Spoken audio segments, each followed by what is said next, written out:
Nick, it's time to go around the entire NFL and dip into some gridiron gravy. Dip it and sip it.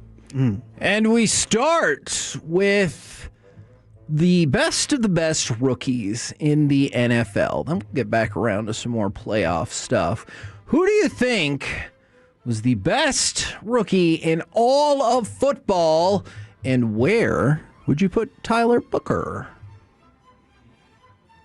Man, that's interesting because He is not a rookie.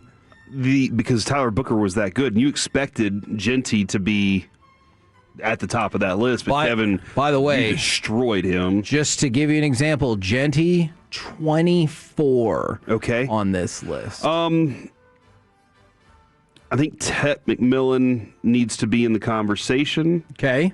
Who else would be in that conversation? Colston Loveland needs to be in the conversation. Jackson Dart needs to be in that conversation as well. Kyle Yeoman. And Kyle Yeomans for sure, yeah. All right. Colston Loveland was number 8 Okay. on this list. Jackson Dart. You know what's interesting, too, is did I just name all offensive players? You did. Yeah, because Jackson Dart's 19. Okay. We don't think enough about some of the defensive players and offensive linemen and stuff like that, too. So. See, and that's why I thought it would be tricky with Booker. But Carson Schwessinger, I always have trouble with that. He is the presumptive defensive rookie of the year. He is number 2 on that list. Okay. So defensive player. Dude, what a defense that the Browns were this year. Yes, I'm sure they feel like their offense wasted it. Can you imagine if it was the Browns defense and the Cowboys offense? Cowboys defense overall ranked 31st. Yikes. Cowboys offensive line ranked 21st. Oof. That's okay. Dak ranked 4th, Okay. according to some stat muse or whatever. Okay.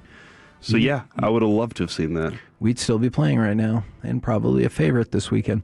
So he's second. Kelvin Banks Jr., an offensive lineman, left tackle, is third. But the presumptive offensive rookie of the year, Tet McMillan, is number 1 on the list. So those are your top 3. And then this one I really disagree with. Abdul Carter is number 6. And even in the blurb, it says some folks undoubtedly feel this ranking is too high. And they say it's too low given Carter's overwhelming talent. Well, I don't think that's reflective of how he actually performed. There's no doubt that Abdul Carter started to do significantly better as the season went along. But there's way too much dead space in the first, 2/3 of the season. And I think that that one is absurd. But we get to number 10, Tyler Booker. Oh, I like that. Do you feel that Tyler Booker was more mature than his age this year? In the second half of the season, for sure. Because that would just be something that I would say would nail Abdul Carter for me. He had those moments this year you were like, dude, what were you doing? Yeah. And maturity at this level, and you said second half for sure. Yes. Well, because he got hurt. And it takes time. Dude, it does take time to mature into something in this league.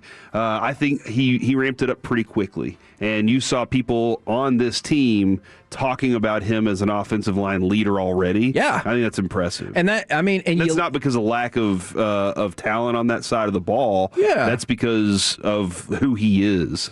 And you love it when that combination of leadership and talent comes together in one package, in one player. That's really awesome to see. Tyler Booker, he comes back in week 7. What happens? Boom. Dallas runs for more than 150 yards. Javonte Williams had an all-time season by pretty much every measurable statistic.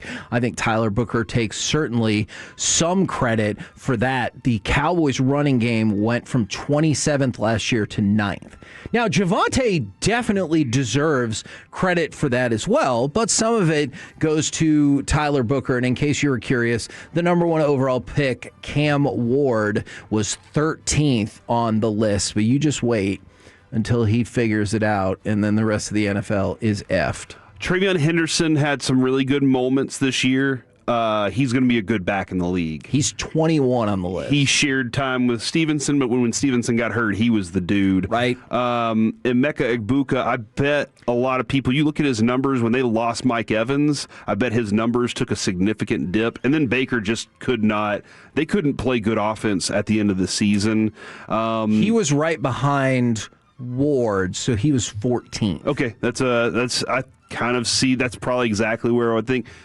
You said Jihad Campbell, was he on there? Ooh, Jihad Campbell is on the list. I need to find where he is. I don't remember. And I know a lot of people definitely on the list. A lot of people were really high on Mason Graham coming out. He had a pretty good season, but not good enough. And then somebody said you forgot Luther Burden. I don't know. I told you, man. Luther Burden had like 3 negative yard games. So Luther Burden is on the list. Jihad Campbell is 17. Mason Graham is 18. And then Luther Burden is 27. I knew he was towards the back of that list. Dude, you had some good running. Like, I know Scadaboo got hurt, but that was interesting. Yeah. Quinshon Judkins, that was a sad injury there, but he had some good run. Yeah. And Omarion Hampton you had some good running backs this year. Yeah, and Omarion Hampton, that's another person who suffered an injury. He was 23rd on the list. All right, let's go. Shador, where was Shador? He is not in the top 25. That's it. What a dumb list. I didn't make the list. By the way, we did get confirmation from the Bills that Gabe Davis did, in fact, tear his ACL. I feel like we thought that was the case. To add on to it, Jordan Poyer is out in the game against the Broncos. So we talked about winning, but at what cost? And it's not like the Bills are alone in this. There's a couple of teams that, man, they took a beating going out of that first round of the playoffs. Now, You asked about James Cook earlier. Yes. Good gosh, they're going to have to rely more on that. No kidding. Now, let's talk about gambling. You love gambling. I really think it's fascinating when the parlays hit home, but remember, casinos love parlays because that's how they bleed your money out. Somebody bet $1,000 on an 8-leg parlay. Indiana, first half spread, minus half. I'm not going to, you know what? Forget it. I'm not going to go through all of them. The point is they won the first 7. Okay. And the parlay was for 95-1. So if they would have gotten the last one, they would have won $95,000 off of $1,000. The cash out option given to them before the final game was $41,433. Would you have taken the cash out? Knowing I'm not going to tell you what the last game was yet. Well, yeah, and that's a big factor because, again, I'm different than you and Choppy. If I make a bet, I kind of want that team to win. I'm telling you, I'm looking at these bets. There appears to be no favoritism to them. I need to ask you, because you do underdog stuff. Yes. Promo code Masterpiece. Doesn't it feel like in the world of that, the marketing push, if you will, is bet on these things and win. And so your mind goes to bet on the overs in a lot of those instances. 100%. I want to see my favorite player, because I heard your ad the other day. Yeah. And you said bet on your favorite player or maybe a player you don't like. And I was like, that's genius. Because you know what? People love to do. I can root against that guy. They love to bet the over and they love to bet favorites. Yeah.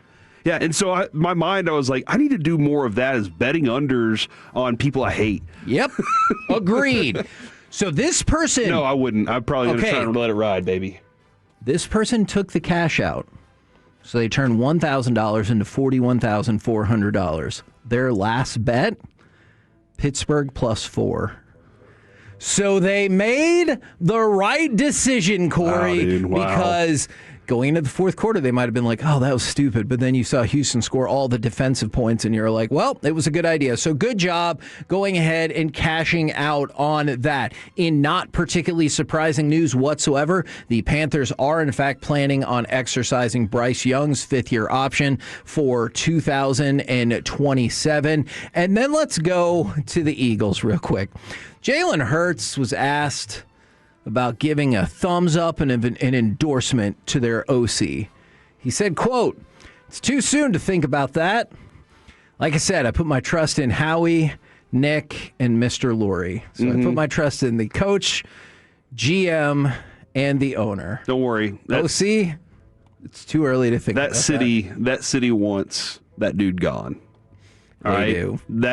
Trust me. We'll talk more about it in the C block. And by the way, the OC for the Jags, I believe he turns 30 today.